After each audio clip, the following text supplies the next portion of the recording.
Hello, we are reading Stanley in Space by Jeff Brown. We are on Chapter 5, The Tyrons. As you remember, maybe they have been taken prisoner. Unbreakable trapping cable! Prisoners surrender! The lamb chops could scarcely believe their ears. I don't call that peaceful, said Mrs. Lambchop. Our president has been misled. I wish we had gone to the seaside, Mr. Lambchop shook his head. But how are we going? But how are we trapped? I don't. He pointed to the magnifying window. What's that? A thin blue line, like a thread, had been passed over the Star Scout.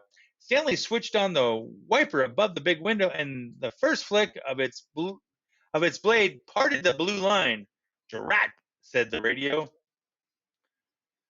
Other voices rose, startled, and then deep voices spoke again. Earth people, we're sending a messenger, a regular ordinary Tyran, just to show you what we're like. For a long moment, the lamb chops kept their eyes on the tan trees across the field. There, said Arthur suddenly, coming toward them. Oh my! His voice trailed off. The Tyran messenger came slowly forward. To stand before a big window was a muscular, scowling young man with a curling mustache, wearing shorts and carrying a club. The mustache was very large. The messenger was not. The messenger was not. That man, Mrs. Lambchop said slowly, is only 3 inches tall. That man, Mrs. Lambchop said slowly, is only 3 inches tall. At most, Mr. Lambchop said.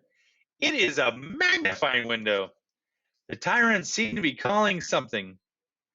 Arthur opened the door a crack, and the words came clearly now.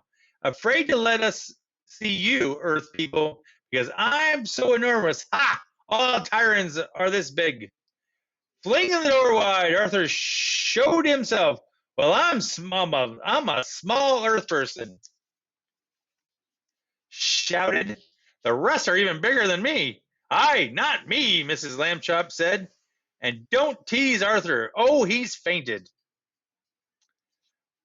Wetting her handkerchief with some cold water, she jumped down from the Star Scout and ran over to dab the tyrant's tiny brow.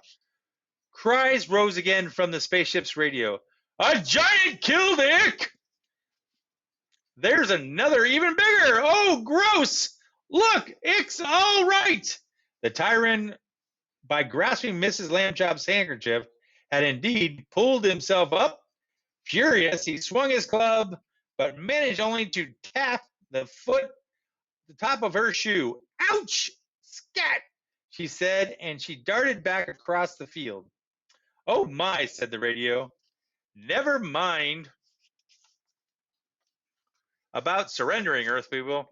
A truce committee is on the way. At first, they saw only a tiny flag fluttering like a white butterfly far across the brown field. But at last, the Tyron committee drew closer, and the land chops waited now outside the Star Scout, could make out each little person. The flag was carried by the scowling young man and with the mustache and the club. The other members of the committee, a bit smaller even than he, were red-faced and wearing a uniform with medals across the chest, a stout lady in a yellow dress and a hat with flowers on it, and 2 older men in blue suits, one with wavy white hair and the other with thin and bald. The committee halted, staring bravely up.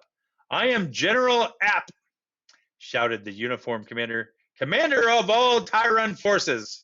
Stanley stepped forward. Chief Pilot Stanley Lambchop he said, from Earth, these are my parents, Mr. and Mrs. George Lambchop, and my brother Arthur.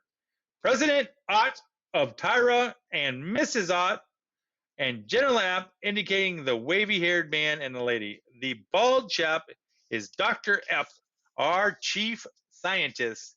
The grouchy one with the flag is my aide, Captain Ick. No one seemed sure of what to say next. A few polite remarks were exchanged. Nice meeting you, Earth people. Such a pretty planet, Tyra. Thank you. Were you very long in space? Said, and Mrs. Lambchop realized suddenly that the Tyrans were uncomfortable talking almost straight up. He got down on his knees. The other Lambchops followed his example, and the Tyrans at once lowered their heads in relief. Right, said General App. All reasonable people here. A truce, eh? I'm for war, frankly, growled Captain Ick. But Stanley pretended not to hear him. A truce. Good idea, he said. We come in peace. Mrs. Ott sniffed. Not very peaceful, frightening poor Captain Ick. She pointed at Arthur. That giant shouted at him. My son is not a giant, Mrs. Lambchop said. It's just that the Tyrants are, how do you put it, unusually petite. Ick's the biggest we got, actually, said General App. We hoped he'd scare you. President Ott raised his hand. No harm done. Come. Tyraville, our capital, is but a stroll away. The Lambchops, equipped now with handy magnifying lenses from the Star Scout scientific kit, followed the committee. Tyravilla lay just across the brownfield behind the trees, no larger than Earth-sized tennis court. And that is the end of chapter 5.